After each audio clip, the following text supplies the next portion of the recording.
this is an opportunity, I know, for some of you to return, and you've becoming locals, I think, to Durham, and for other people who've travelled a very long way, not always smoothly, you're very welcome to come here, especially those who've come from much warmer climates and had to dig out warm clothes, etc. It's very much appreciated, and to have this opportunity to reflect on the project so far, and to get some ideas from a broader group about how we can continue to develop that research. So I thought it would be useful, first of all, to say a few words about the network itself for those who maybe aren't so directly involved, as a reminder to the others, and also just to provide an update on our work. So the starting point of this project was, this is not changing. There we are.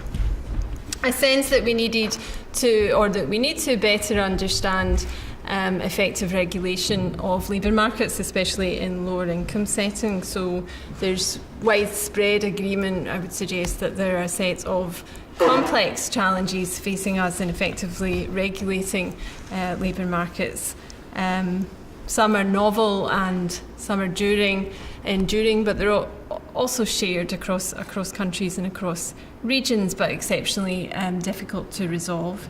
So if our feeling at the outset of the project was that if we were to consider these challenges exclusively within the parameters of a single discipline, that would not be sufficient.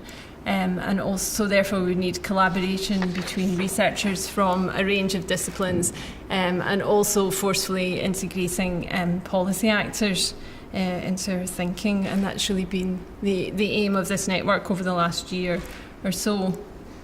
Our aim at the outset, too, was to have a focus, or a particular focus, on unacceptable forms of work. So many of you will be aware that this project started as a research collaboration, but also with Judy Fudge of the University of Kent, who unfortunately couldn't join us today. We were asked by the ILO to consider the concept of unacceptable forms of work, which was new at that time in about 2014, defined broadly then as working conditions that deny fundamental principles and rights, risk well-being, freedom, etc., or keep families in extreme poverty. So the initiative then began a few years ago from that research project together with Judy that's since come out in an ILO report, and more recently our more recent thinking in the International Labour Review.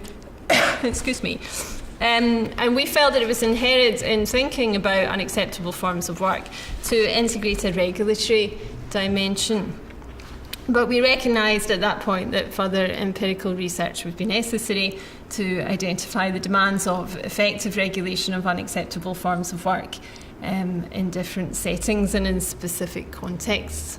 So the starting point then was that there was a need for research that would be comparative, that would bring together researchers from different disciplines, that would integrate policy actors, and that has been the ambition of this network that we've been working on during this year. So this phase of the project is funded by one of the UK research councils, the Economic and Social Research Council, and through a funding stream called the Global Challenges Research Fund, which is focused on development and in particular in lower income settings. So as you know, the funding this year was secured to establish a strategic network of researchers and policymakers. It includes many of us here today, to support novel interdisciplinary and international collaboration between researchers and non-academics. This network is one of 22 that were funded. It's the only one devoted to the world of work.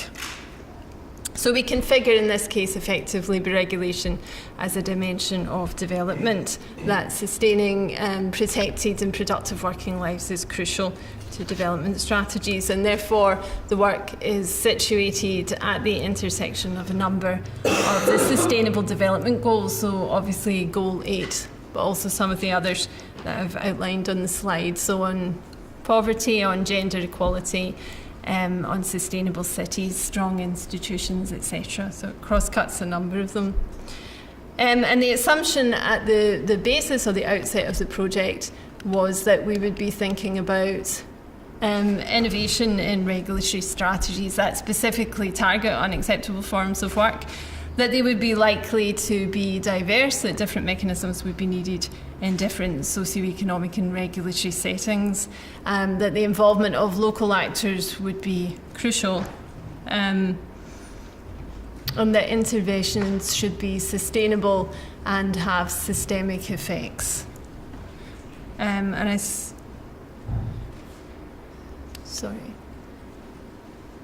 So the aims at the outset then were to establish an international network and also to produce research agendas.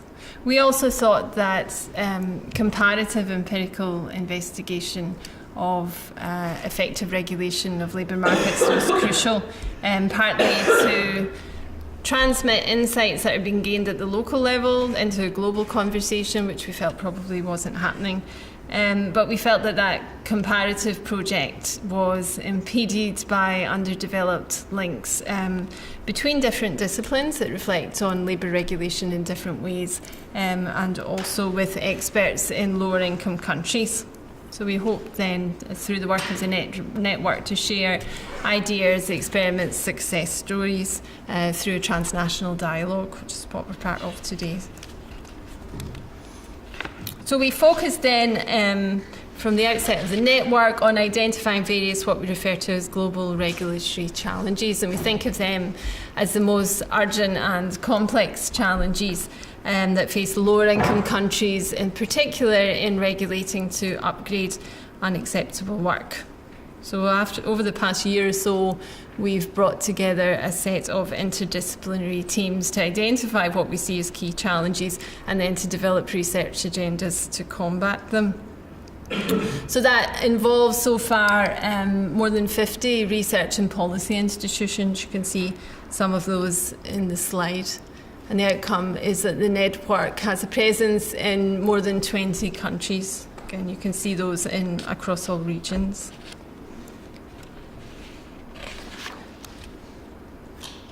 We've developed research agendas on a range of issues. So we've identified a number of different global regulatory challenges, as we call them, and then developed research agendas around addressing them through comparative research.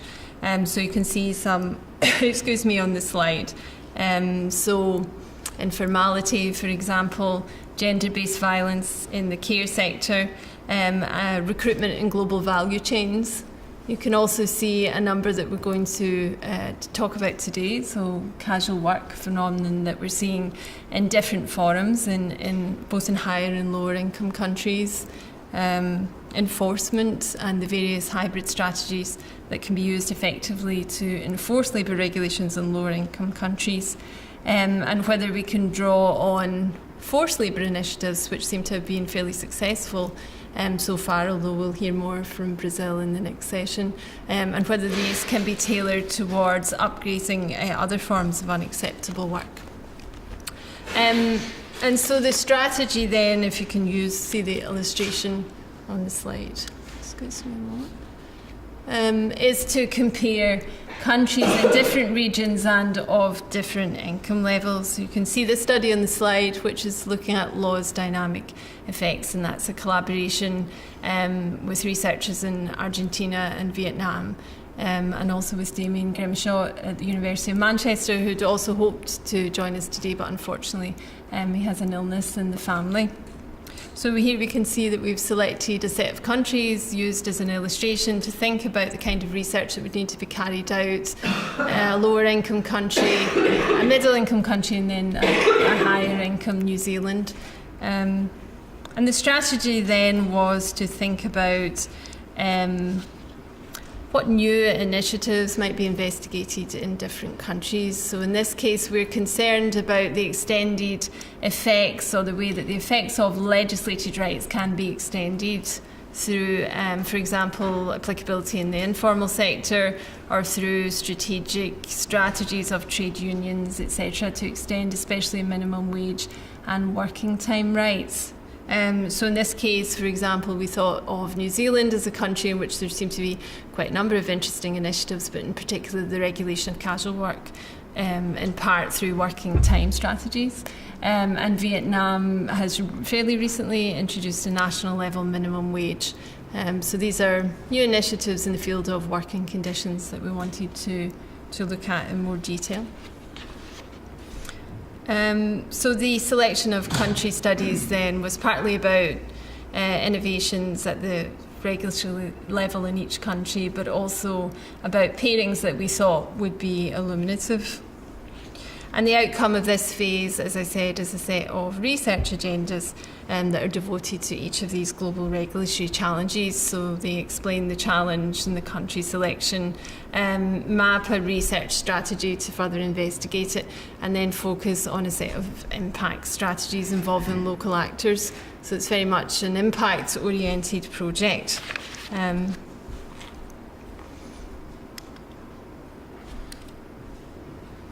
So the workshop today then is aimed to, first of all, in our opening session, to bring together some of our teams to explain the research agendas. So we are lucky this morning to have Kelly Pike from the University of York in Toronto, who's going to speak about the study that's looking at enforcement, and also delighted to have a Labour Commissioner from Lesotho who's going to, I hope, comment on whether you think our research strategy to be an effective one, and maybe think about some of the challenges that you face in that country setting. And also we're lucky to have Nick and Derek, who are going to speak to the research that you've been doing on casual work, so I think in the US, if that's right, and also in South Africa.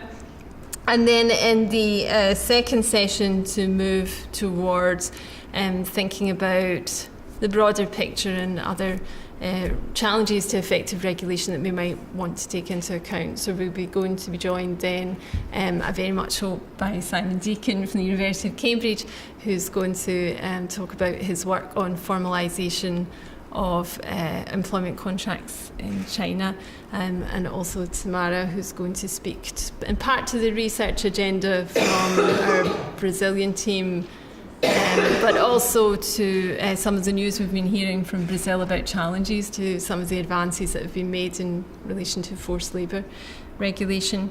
And then we'll have a panel discussion to think about some other issues that perhaps we would want to highlight when we think about moving forward with the project.